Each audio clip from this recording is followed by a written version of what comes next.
Hello and welcome to Elite Geospatial, and then today we're going to be looking at an introduction to reality mapping in ArcGIS Pro. So this is just going to be like a kind of lectures for us to familiarize ourselves with what reality mapping is in ArcGIS Pro. So we're going to have introduction for beginner, and this is more like a guide, alright? So reality mapping in ArcGIS Pro, basically, what is the concept behind reality mapping? Multiple overlapping images, triangulations of point, camera position estimated, and 3D coordinate drive. So we have multiple overlaps images being imported, triangulation, it triangulates the point, it calculates the camera positions, and then it generates 3D coordinate point. So what is reality mapping basically?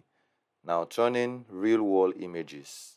Now you snap images, whether you use close range photogrammetric like use your normal phone cameras, iPhones, any of the phones, or you use your DSLR cameras to snap object around at an overlap of 60 to 80%. It converts those images that you have into 2D accurate map and also into a 3D models. So that's what this reality mapping introduced by ArcGIS Pro does. So it uses photogrammetry techniques. So we can easily just say in a form of analogy that reality mapping is equals to photogrammetric process to drive geospatial data from imagery. So why is it important? It's important because measurements are being made, mapping, 3D models, change dictation, all can be gotten from this reality mapping. In reality mapping, sensor types that are accepted, we have three. Sensor one is the UAV drone, that's unmanned area van. And then we have the aerial when aircraft being mounted with cameras vertically downward to capture image, still also at an overlap. And then the satellites, example of such satellites are the Landsats. So these are sensors that are utilized in terms of when you're processing data for reality mapping. So on the drone imagery, high resolution are taken because the drone is just very close down to the earth or to the object.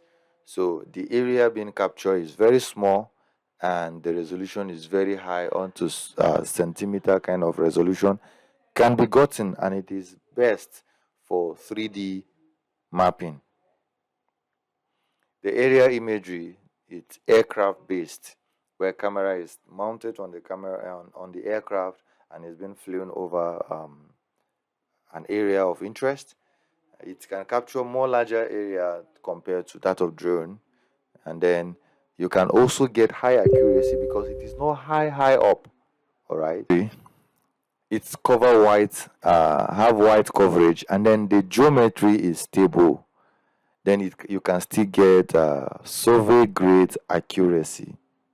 So that is the second sensor that is being utilized in reality mapping.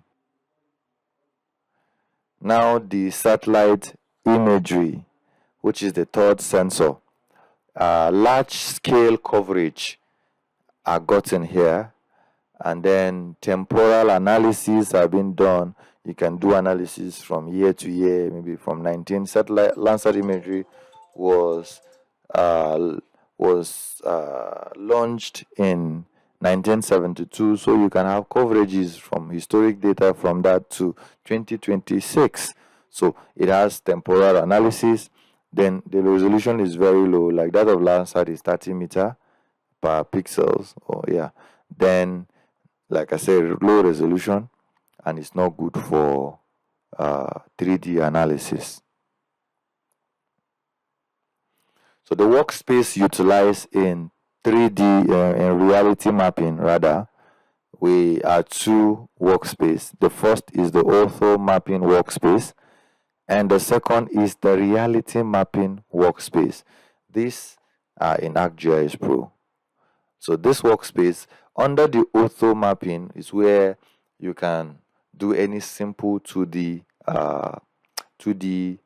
output. It's simple, and then you can just generate your 2D, and it uses both the same. You can bring in images that are captured by aircraft or by drone. The reality mapping workspace deals with the 3D. All right, as you proceed, you will get to see. So the auto mapping workspace, 2D output, simplify workflow, and small data set. So the data set are small. Maybe you just use your phone. For those of you who know ABU very well, there's the ABU landmark, which is the 3D logo of ABU at the ABU main gate. If you take round picture at maybe 1 meter away from it round, you can use auto mapping to utilize to get just your auto mosaic data, maybe just like to get the 2D flow of the whole place, and then the data set are usually very small. So the reality mapping workspace, it's scalable in type of processing, it's advanced in adjustment, and then the output is 3D. All right, you get the DSM, you get 3D point cloud, and all of that can be gotten from the reality mapping workspace. So the reality mapping workflow diagram, image acquisition, then alignment. For those of you who have used Pix4D or you have used ArcGIS Soft Meta Shape, you will realize that the workflow are the same. So image acquisition, the next is you import them and then you align them. Now you adjust them, then you'll be able to generate dense point cloud, then the mesh, and then the auto mosaic. All of these can be gotten from the reality mapping. Then the output of reality mapping are auto mosaic. That's the 2D satellite imagery of your study area. Then you're going to get digital elevation model and digital surface model.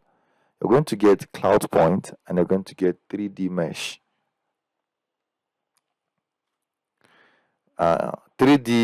reality mapping is utilized in urban planning, infrastructure, environmental monitoring, and smart cities.